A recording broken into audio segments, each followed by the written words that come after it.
Kochereti, marginalized voice of the other. Aboriginals or indigenous people are treated as uncivilized and marginalized. There are many tribal communities in India in which Malayan community is distinct from the others. The meaning of the word Malayan means king of the hills. Their literary form was mainly oral until the latter half of the 20th century. They have created many indigenous literary products, but they are also overlooked like them. Narayan, a tribal writer who has written the first tribal novel Kochereti, which was published in 1998 after 10 years search of a publisher. The novel unravels the rich culture of the indigenous people, which has been a marginalized one. The novel delineates the early half of the 20th century, the transition from colonial to post-colonial.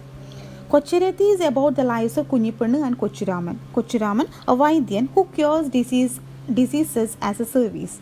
Kunyipannu, the daughter of Ityadi Velichapadu and the partner of Kochuraman, is dauntless, and through her we witness the first transition.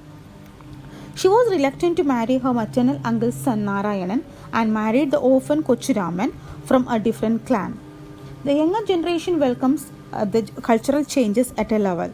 Her brother Kunyadachan also supports changes. It is clear when he and his father had a talk over Kunyipannu's marriage with Kochuraman, Ityadi asked, Kunyaicha, we have a custom. Should we be the ones to break it? Kunyadachan replied, oh, who cares about custom these days?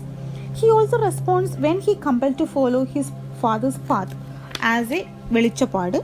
Do you feel anything, brother-in-law? Once father dies, I'll dig out all these idols and throw them in the big stream. Malayathis who carry sickle are stalwart and courageous. They are ready to kill anyone who tries to abuse them.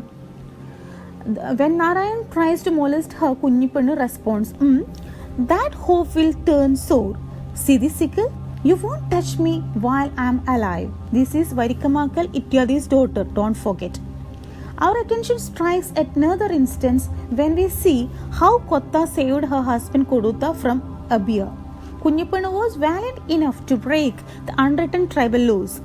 She didn't spend her Tindari period, means menstruation period, in Etepera, instead spent in southern Varanda.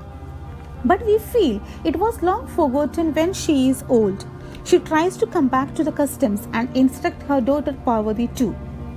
Though the tribals accept and celebrate changes, they believe in their culture, which their hearts want to hold on to.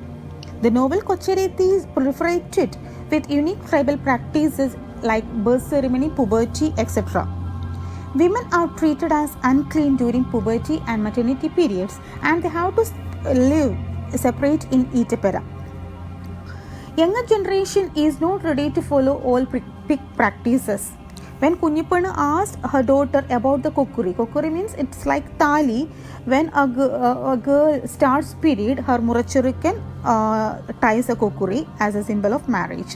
She replied, am I a cattle or something to tie a rope around my neck? Kochuraman realized the traditional practices were being disposed and of Kunyipannu marked the beginning.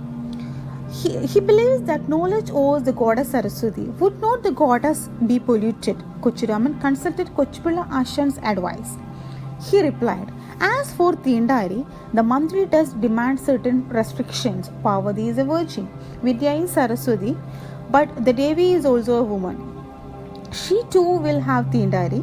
All these are a matter of belief. There are girls studying in high school and college. There are mature women who teach or do other jobs. They do not absent themselves from work during Tindari time. The first transition begins with language.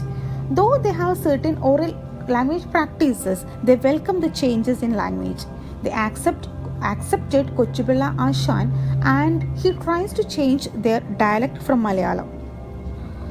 Being a Malayalam teacher and scholar of Vedas, he also accepts the change. When Parvati studies English, he asks, do the coconut and areca palms bear fruits in English, daughter?